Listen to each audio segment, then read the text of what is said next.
apoyo entre la ciudadanía, meterse con él hablando de que no es lo mismo gobernar que manejarse con una motosierra en una camioneta. No tenemos suerte con eso. Vamos a tratar de ver si podemos estabilizar un poco más la línea. A ver si tenemos un poco mejor de fortuna con Marcelo Elizondo. Marcelo tiene una característica, es un hombre extraordinariamente capacitado para las cuestiones económicas y también para el fino análisis internacional. Y me parece que aquí podemos tocar dos aspectos con él. El primero de los puntos hace a lo local.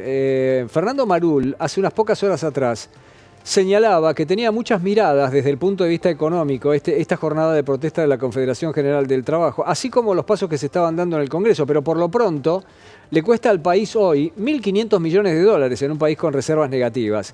Quiero una mirada un poco más profunda por parte de Marcelo. Marcelo, muy buenas tardes, ¿cómo estás? Hola Pepe, un gusto, muy buenas tardes. Muy buenas tardes. Bueno, efectivamente, la jornada de hoy tiene impactos en distintos planos. Por supuesto, uno en lo político. Hay una discusión política desde una posición de fuerza del sindicalismo, incluso probablemente un posicionamiento interno del sindicalismo dentro del peronismo, pero también tiene un impacto económico. Allí hay, por supuesto, dólares que se pierden por no producir. También hay una incidencia en una discusión política con impacto económico. La Argentina está discutiendo desregulaciones, ajuste fiscal y puesta en orden de muchas variables de la macroeconomía, y creo que el sindicalismo está queriendo incidir en esa negociación tratando de evitar el ajuste. Es paradójico que en una instancia de tanta dificultad como la que vivimos hoy haya quienes protestan sin una alternativa, o sea, aferrándose al statu quo. El statu quo está muy mal. Sin embargo, la propuesta del sindicalismo es en contra de las reformas, pero no con una propuesta alternativa. Y eso me parece que también desacredita un poco desde el punto de vista del tercero imparcial esta discusión. Creo que el sindicalismo también está reforzando su propia posición y no tanto queriendo congraciarse con la opinión pública en general. ¿Te parece que no hay la presentación de una propuesta alternativa por parte de la Confederación General del Trabajo? Mira, en el discurso de Moyano y en el discurso de Daer llaman a demoler toda la propuesta, a tirar abajo completamente la ley ómnibus y el decreto de necesidad y urgencia. Y yo, en lo personal, he tenido oportunidad de conversar con dirigentes como Omar Plaini, que reivindica plenamente lo actuado, en parte por el gobierno anterior, aunque le hace muchas críticas, pero fundamentalmente a Sergio Massa. Bueno, me parece que en ese status quo sí hay una reivindicación concreta a la demolición que quieren de lo que ha presentado Milei. No sé cómo lo ves. Bueno, claramente, quizás me expresé mal. Lo que digo es, hay tres alternativas. Una es la del gobierno, otra es mantener el statu quo, que es la del sindicalismo, y la tercera es una propuesta alternativa, ni una ni otra. Digo, la Argentina tuvo, Pepe, el año pasado la tasa de inflación más alta del mundo, 211%. Fue el único país de Latinoamérica con crecimiento negativo de su PBI, que decreció, el único. Es un país que en cualquier estándar internacional está mostrando pésima performance. Tuvimos la peor participación en el comercio internacional total en el planeta de la historia. Aferrarse al statu quo en ese contexto, un contexto claramente de necesidad y urgencia, la que reclama la Constitución, aferrarse al statu quo en esa instancia parece poco razonable. Sin embargo, de las tres posiciones, los cambios de Milei, aferrarse al statu quo manteniendo lo viejo, o una tercera alternativa que no conocemos, claramente esta posición es aferrarse al statu quo, a ese que ha dado tan malos resultados. Eso es lo que es poco entendible. Con esta base de análisis que nos das, me deja un margen para hacerte la pregunta que sigue. ¿Qué imaginás que está pensando un inversor que eventualmente escuchó Davos o que eventualmente tiene expectativas en lo que pueda generar Javier Milei y que ve que a 44 días le genera una movilización de este tipo, con un discurso de este tipo, y que además le está costando tanto en el Parlamento obtener algunos de los instrumentos que el presidente cree que necesita para llevar adelante su acción de gobierno? Mi sensación es que el inversor no está tan preocupado por la movilización, el paro de hoy, sino por la incidencia que pudiera tener en el proceso de implementación del plan de gobierno. Si lo que hoy ocurre en la marcha de la CGT no condiciona, no modifica la aprobación de la ley ómnibus o eventualmente la ratificación del DNU, bueno, será parte de la discusión política. Ahora, si incide y termina condicionando y quizás debilitando la posición del gobierno, ahí sí, en todo caso será mirado con preocupación lo que ocurre hoy y cada una de las manifestaciones posteriores por el impacto que tenga, no por el hecho en sí. y acá todavía está por verse qué pasa en diputados y qué pasa en el Senado, porque hoy estamos muy concentrados en la discusión en diputados sobre la ley ómnibus, pero el Senado, el peronismo tradicional, el peronismo más duro tiene más fuerza y ahí empezará otra discusión. Ahí hay que ver si lo que está ocurriendo hoy impacta más o menos. Hay algunos altos dirigentes en todo el mundo que han visto con interés, algunos más críticos que otros, la exposición de Javier Milei en el foro de Davos. ¿Qué dicotomía observás entre lo que el presidente expresa en ese foro internacional, incluso con toda dureza, y la coyuntura que tiene que enfrentar en la Argentina, que parece bien diferente? Hay una gran dicotomía. Se ha visto con mucho interés el discurso de Milei. No sé si has visto una nota del Wall Street Journal, que es, en mi opinión, el principal diario de negocios del mundo hace 2 días, en el cual el Wall Street Journal dice: Davos está mostrando un nuevo consenso mundial en materia de negocios, que es la vuelta de la fuerza del capitalismo a la americana, capitalismo pro empresa, debilitando el capitalismo a la europea, que es con un poco más de intervención estatal. Dice y muestra datos que el capitalismo a la americana está otra vez prevaleciendo en el mundo, que vuelve el capitalismo más duro, y pone a Milei como un referente, un representante en Davos en su discurso, como alguien que sintetiza esa vuelta al capitalismo a la americana. El discurso de Milei ha tenido mucha incidencia en mucha de la discusión política global, incluso mucho impacto en los medios de prensa internacionales. Claro, después eso hay que vincularlo con lo local. Yo creo que la imagen de Milei en el mundo ha sido muy relevante después de Davos. Incluso creo que está bien que Milei fue a mostrar un discurso radicalizado, porque es la única manera de convencer al mundo que la Argentina realmente no va por cambios graduales. Pero después, cuando uno baja a la Argentina, bueno, hay problemas, y lo estamos viendo tanto en materia de ajuste fiscal, como de implementación de desregulaciones, como la afectación a intereses. Y esto que estamos viendo hoy en la marcha de la CGT, por un lado lo refleja, por otro lado está reflejando la búsqueda de reivindicar los derechos de los trabajadores. Pero por un lado está manifestando que la CGT reivindica sus propios derechos en términos de aportes sindicales, manejo de obras sociales o acceso a fondos. Por lo que la bajada después es más difícil. Una cosa es el planteo del ideal, otra cosa es la ejecución. Y ahí creo que, otra vez, todos estaremos viendo lo que pasa en diputados ahora, lo que pasa en el Senado después, lo que pase con el DNU. Eso es lo más importante para un inversor, lo que ocurra en términos concretos, no lo que se diga en la calle. Marcelo, muy interesante lo que está señalando del artículo del Wall Street Journal, y se me ocurre ponerlo casi en paralelo con un reportaje también muy interesante que se le ha hecho a Giorgia Meloni en Italia, en donde ha vertido conceptos muy parecidos, en donde hasta se muestra ansiosa de encontrarse con Javier Milei cuando él vaya a Italia en ocasión de ver al Santo Padre y también a la primera ministra italiana.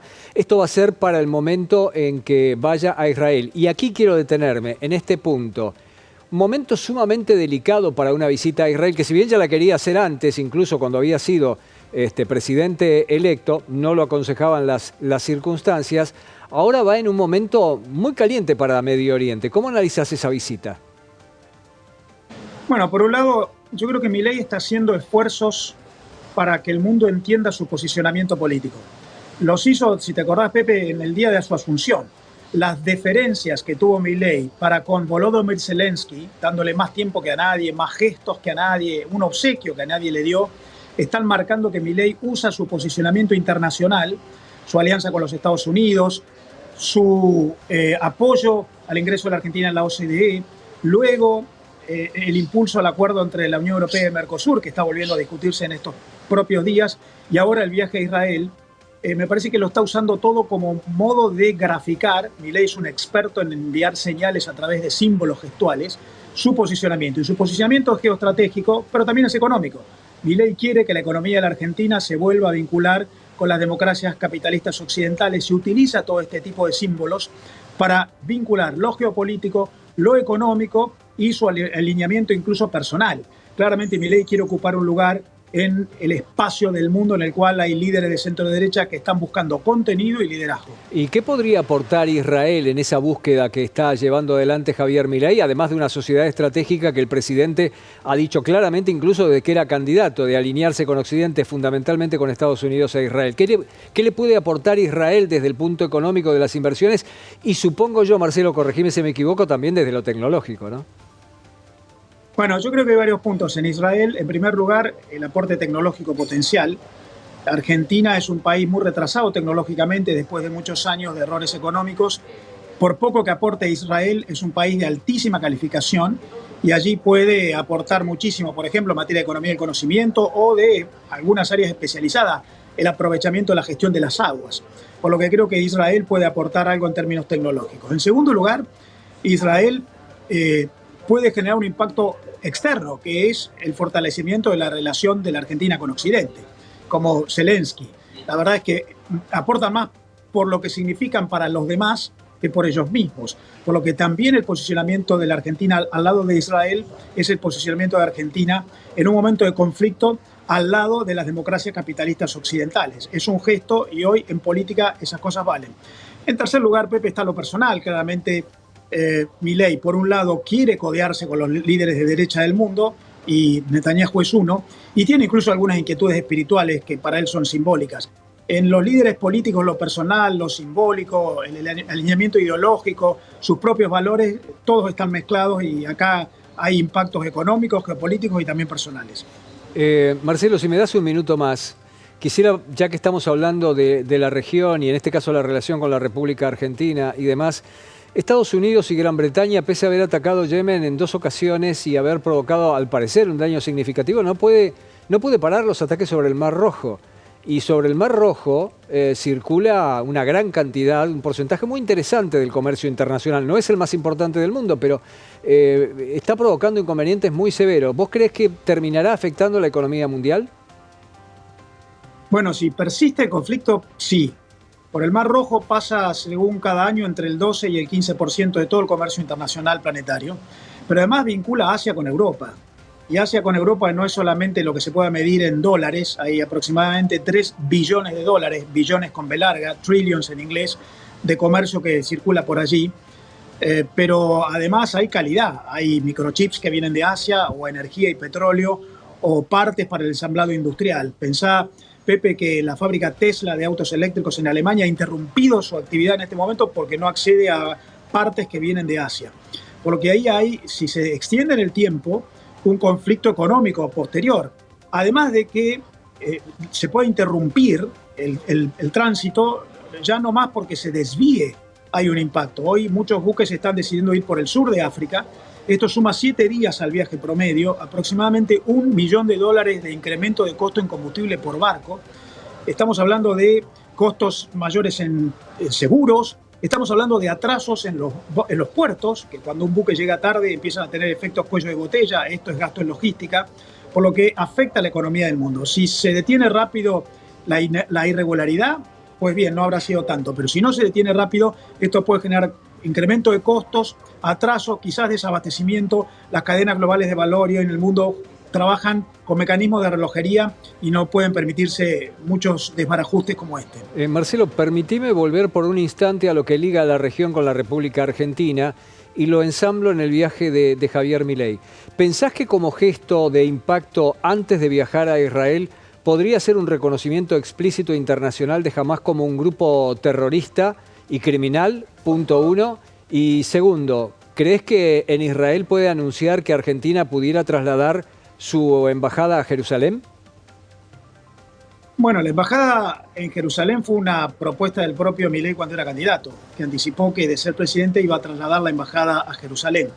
Estas cosas después son más difíciles de implementar, incluso por razones de seguridad locales, por razones de logística, hasta hay que obtener una propia autorización del Estado israelí, que en este momento está con otras prioridades. Pero eso era un propósito del presidente Milei cuando era candidato. Me parece también que eso es más símbolo que otra cosa, pero es jugar fuerte. Con respecto a declarar a Hamás como organización terrorista, no sé si lo va a hacer. Yo creo que no es necesario. Ya el propio gesto de ir a Israel en este momento es muy contundente.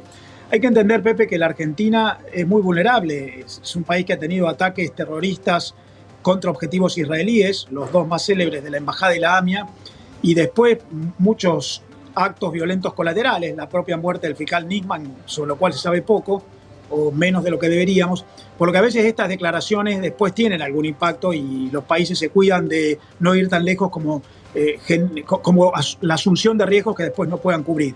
No lo sé, pero yo creo que el viaje a Israel ya de por sí, en este momento en particular, es de mucha contundencia en el mensaje. Marcelo, muchísimas gracias por tu tiempo. Un gusto para mí, como siempre.